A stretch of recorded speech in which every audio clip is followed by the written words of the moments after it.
Shalom Bracha pour le 6e jour à tout le groupe de Ater Mordechai, Halacha, Moussar et un petit hidouche sur la paracha. L'étude du jour. Parashat Ha'Akedah.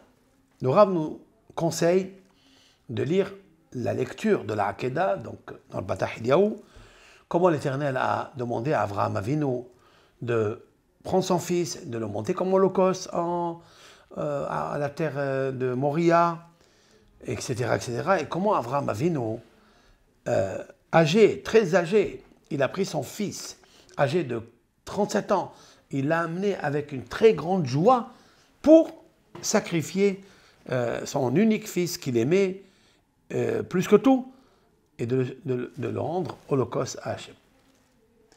Et Yitzhak Avinu, il le savait, il l'a accepté sur lui.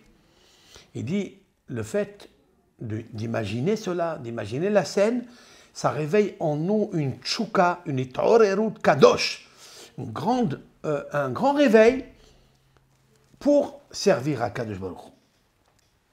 Et avec joie, que dans la vie, il ne faut pas perdre le sourire, ne pas perdre la simha devant Avodat HaKadosh Baruch Hu. Et le Rav nous dit comme ça, lorsqu'il arrive au passage où il est marqué qu'Avraham a attaché son fils Yitzhak, il doit penser que l'Éternel attache les rois ou les princes en haut, accusateurs d'Israël. Et écoutez ça. Lorsqu'on dit, et Avraham, il a pris Yitzhak, qui est la Gevura, qui est la rigueur, il l'a attaché, que l'Éternel attache tous les mauvais accusateurs que nous avons individuellement et collectivement. Lorsqu'une personne a une tension sur lui, un enfant malade, ou bien lui-même, ou bien je ne sais quelle difficulté il a, et il se trouve dans la tension, dans la rigueur, il est bon de lire la Ha'Akedah, le passage du sacrifice d'Isaac.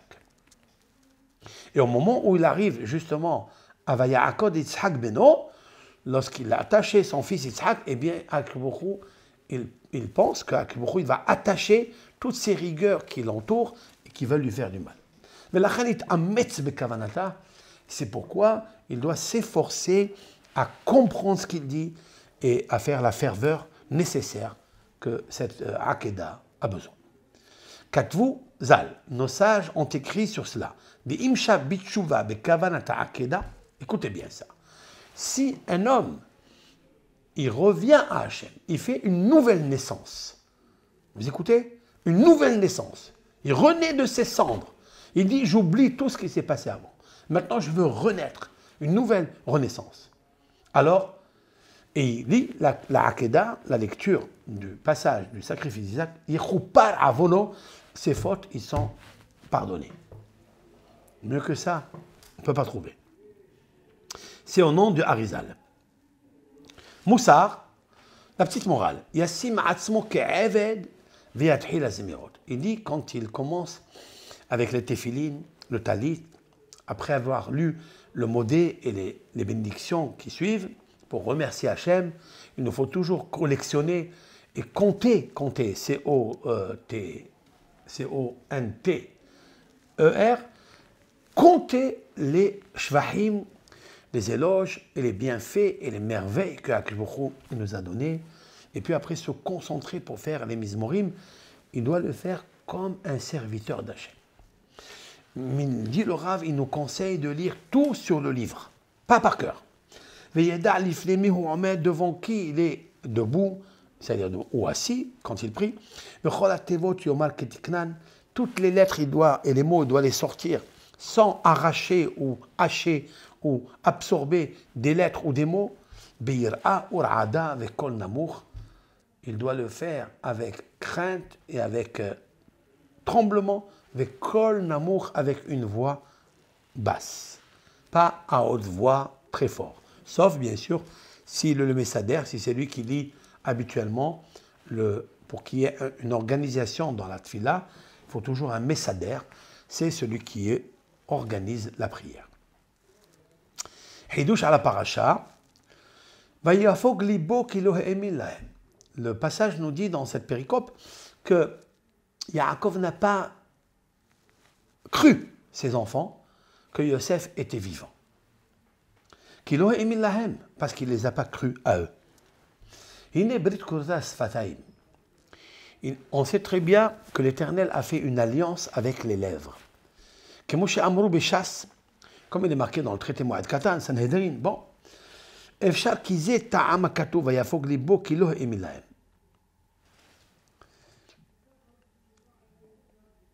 Pourquoi Yaakov n'a pas cru à ses frères alors que Yosef, en vérité, il leur a dit, il est vivant. Et du fait qu'ils lui ont dit que Ahiv met, du fait que les frères, ils ont dit à Yosef que, en lui racontant qu'il nous reste le papa, il nous reste le petit frère et son frère du petit, donc le fils de Rachel, Yosef est mort. Du fait qu'ils ont sorti de leur bouche que Yosef est mort, donc Yaakov n'a pas cru le contraire aujourd'hui.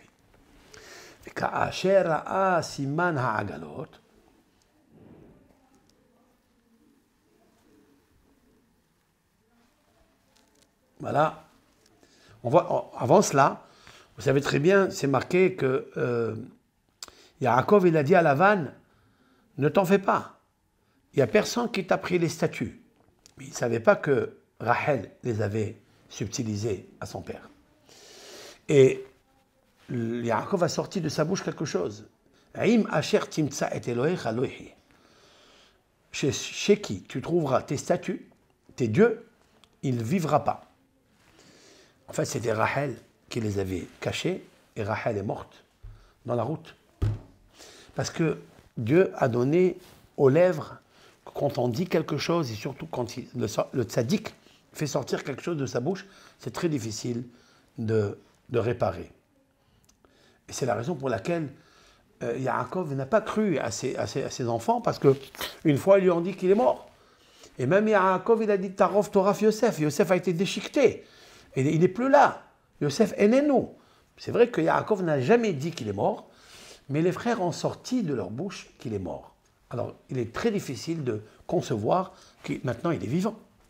Mais lorsque Yaakov a vu les carrosses que Yosef lui a envoyées, alors là, il a su que Yosef était vivant, comme nos sages nous ont raconté que les Agalot, ce sont des génisses, et la dernière fois, à l'âge de 17 ans, Yosef, lorsque son père lui a enseigné les halachot de la Torah, ils étaient en train d'étudier les lois de la génisse.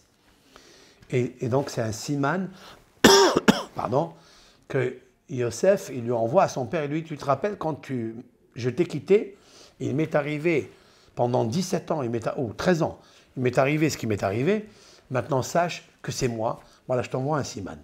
Et la Torah, elle témoigne, lorsque Yaakov a vu les carrosses avec les génisses, et la vie de Yaakov s'est remise en marche. C'est-à-dire que pendant 22 ans, Yaakov Avinu était triste qu'il n'avait pas reçu Roi Hashem, l'esprit divin, l'esprit élevé, l'esprit saint de Hakadosh Baruch Hu. Et maintenant, Vatehi Roi Yaakov. Alors, de là, on apprend énormément de choses, que quelqu'un qui vit avec la simha, il peut atteindre, avec la joie bien sûr, il peut atteindre l'esprit saint de Hakadosh Baruch Hu, et il peut exceller, avancer, faire des belles choses. Kol Tov Lachem.